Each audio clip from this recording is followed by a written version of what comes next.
Hey guys, welcome to my channel. This is Jordan. This is the first time that you're seeing me. Please subscribe and like. But anyways, I want to tell you a story that I've been writing for at least 7 years since I was 14. And if you want to skip to the story, just skip to 2 minutes. What prompted me to write this story is that when I was a kid, I had this dream that I was in this school with my older brother named Bill. I was this small round child named Clover, and I can vividly remember what face she kind of had and everything, and her body type. And then she got picked on by this overweight kid that was just mean to her and maniacal, and that's how I describe him. And basically, it prompted me to write this series that has 4 chapters to it. Each chapter has 11 parts, and within those 11 parts, there's about 1,000 words per story, or 900 words to about 1,200, because technically they are flash fiction. But once I put them in a giant story, which is about 62 pages now, it's this kind of novel almost. The thing is that each of these kind of teach a little bit of something, maybe. I don't know what you'll get from it, but each of them have a little bit of a life lesson in them. I'm working on chapter 4 now, and I'm done with one part of that right now. So, yeah, so I'm going to get 10 more parts done, and then I'll be done with this series altogether. I'm gonna start now. So, the paper is like right here, so if I'm looking this direction, that's kind of why. There might be some weird edits like throughout this video, I don't know. You'll see. The story I'm about to tell you is tragic, and to most people unheard of. This is the obscure story of a small round child named Clover. She has an older brother named Bill. They went to the same big-size school together. Bill was a senior and Clover was in 8th grade. Trying to assimilate at school was difficult for her, especially since she was already labeled as a weirdo and considered eccentric by many. She was dressed in a black halter top with a pencil skirt. Bill and Clover went to high school and lived with their mom and grandparents. Grandma Lizza, which they just called Granny Lasagna after her famous gourmet lasagna, is a food witch. They recently got a special new oven. Lizza accidentally left her very special mix out. Clover and Bill used the mix in the oven without telling Granny Lizza, and accidentally made evil mini pizzas that attacked their school. Granny Lizza found out and used her magic food spells to stop the mini pizzas. Following that day, Bill started dating someone from another school. Her name was Kay Thora, and on Monday, Clover decided to come with him. They sat in the lunchroom, and she saw a lonely, overweight boy who looked dead inside. She decided to be nice and sit with him. She just said hi and shook his hand. She thought that he would be her new friend, for she had none. She quickly lied and said, "I'm new here, and I'm in 10th grade. He was then maniacal and told her, "I'm not interested in you. I'm not interested in you." He flashed a grimace, hatred pouring out of his eyes. Then he said, "I want to see you after lunch to beat you up." He then sprayed her with ketchup, and then his very frail girlfriend, SS Sydney Ludwig, or Sydney Ludwig, came over and teased the poor Clover more than she could handle. She ran back to her school. Her brother was busy flirting with his new girlfriend when he noticed Clover running. "Bill, if you chase her, it's over between us," his girlfriend said. Correction, his ex-girlfriend. Her brother Bill chased her. He asked, "What is wrong and why are you covered in ketchup?" She put one of her pigtails behind her ear, cackled with a laugh, and with a grin. I'm going emo now. "No, you are not," Bill said while picking a flower and putting it in the poor Clover's hair. A bee stung Clover in the face. Yeah, I'm emo now for good now. She said as she got out her eyeliner and put it on thick. I was bullied, okay? Is that what you wanted to hear? She continued, with black lipstick, and was now about to give herself a nose piercing. By who? Bill asked, as he looked around with a quench to catch the fiend that would put up a fight with his little sister. What I thought was a lonely, overweight boy. He had long brown hair and tiny gray eyes. I know who that is. Bill ran to the other school. Wait! Clover screamed, as she thought this kid might kill and cut her older brother's head off and put it in a cabinet. He was huge and old voice and had this anger in his pale eyes that seemed to reflect a lifetime of anger. Starting when he was a fetus, Clover thought. She got to the school in time to see her brother hanging from the school flag. Clover had to do something. But what? She yelled and panicked and said, This isn't our school. I'm only in 8th grade. Big Chungus hung her from the pole too. The gluten made out with his anorexic girlfriend as he laughed and said, Give Fatty more. The fry made out with the burger, both walking away slowly because of their poor health. The siblings hung there and were presumably taken down from the pool by a nice girl.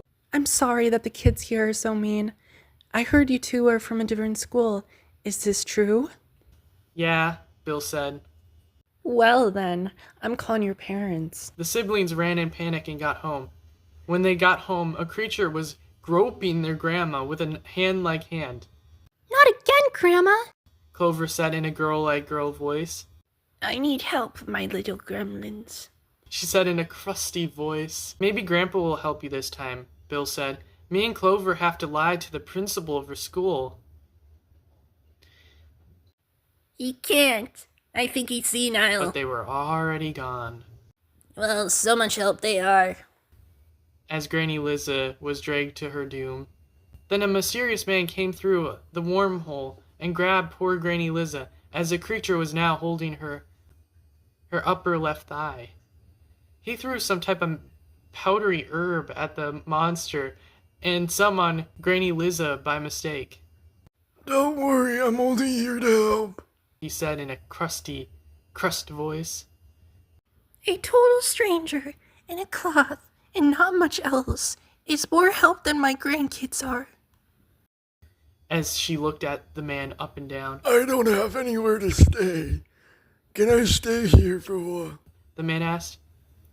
Did you come from the future? Lizza asked the man. Of course not. I just have to spend the night because my teleporter's broken. Gotta repair the doohickey. The man said, showing her his badge. Lizza and Grandpa talked that night on where the man should stay. Why don't we keep him in a mucky-like-muck hotel? Grandpa rebutted to Lizza. He came from a wormhole. He's probably from the future. We should cater to him. Lizza said. I could just hide in here for a few days. No one else can see me, okay? Because if I break my cover, I will be killed. The mysterious man told Lizza. Fine, but only for a few days, until you get your teleporter fixed. Lizza told the man. You won't know I'm here. He said as he dropped a hairdryer in Lizza's fishbowl, essentially turning the fish to ash. Alright, I hope you like that. That's the Flower Girl part 1 out of 11 parts. And I hope you share this. I hope you like this. And yeah, so this took a lot of time to kind of figure out how to like write this, because it is a little challenging sometimes to write. You get writer's block, and then, you know, it takes years sometimes to finish things. But I've been working on this. I researched something recently too. J.K. Rowling, the famous British author of the Harry Potter series, it took her 10 years to write 7 books. And it's taken me about 7 years to write just 1 book. So, yeah, I mean, she probably just continuously worked on it, though. Because I got other things I do, like I do art, and even this room that I'm in right now is kind of my art studio. It's going to be turned into it soon. And that's why it looks kind of a little bit more emptier, I guess. Well, I mean, this part of this room isn't really. But the part over here is. And I'm going to show you some concept art for this chapter. And the next chapter I'll show you some, and that's about it for right now, the concept art. But I might add more later, I think, as time goes on, because I only got concept art for chapter 1. But I got some old stuff that I did a long time ago that basically consists of like old Lizza, old Bill, old Gladys, because these characters have been around, like I said, 7 years at least, 2018. So, yeah, and they've gone through many changes. Like, Bill and Lizza gone through the most changes. Like, they look completely different. They don't look like how they did at the start of their transformation, because I slowly pictured them as these other people than what I originally, like, that's how it works. But they slowly transformed, and Clover did too. Clover started out kind of like as this, like, and now she's like, well, this is her, like, stomach, and then these are her hips. So yeah, they slowly have changed over the years. And yeah, I'll show you that concept art. This is Clover, chapter 1, finish art. Height 5 foot, weight 160, and age 14. That's what she looks like.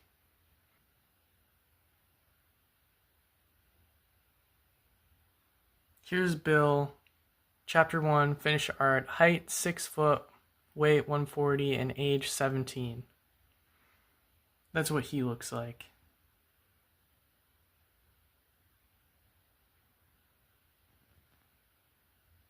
Here's Granny Lizza, aka Granny Lasagna, chapter 1, finish art.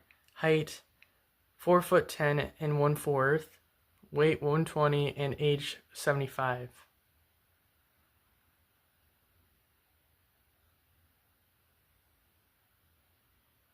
And you can also see that there's a bunch of magical food around her that you'll see throughout the chapters. Like, for instance, Evil Mini Pizza that's holding a gun. You got Good Cookie, Laffy Taffy, Talking Toast, Flying Sausage, and Cabbage Secretary. Last but not least, there's a normal lasagna that she makes. Here's Grandpa, part 2. 5 foot, weight 110 and 80 years old.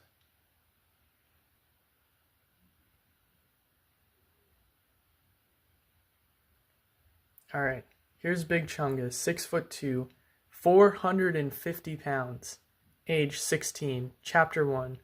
He's 7 times bigger than his girlfriend.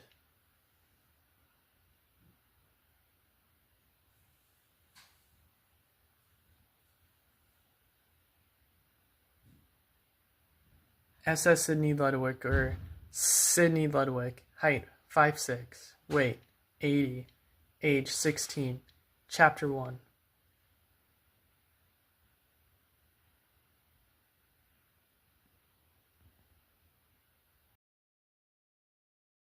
How about we keep him in a muck? Wait. I could just hide here. Bill and Clover went to the... Bill and... A total stranger in a cloth and not much else is more... Clover screamed as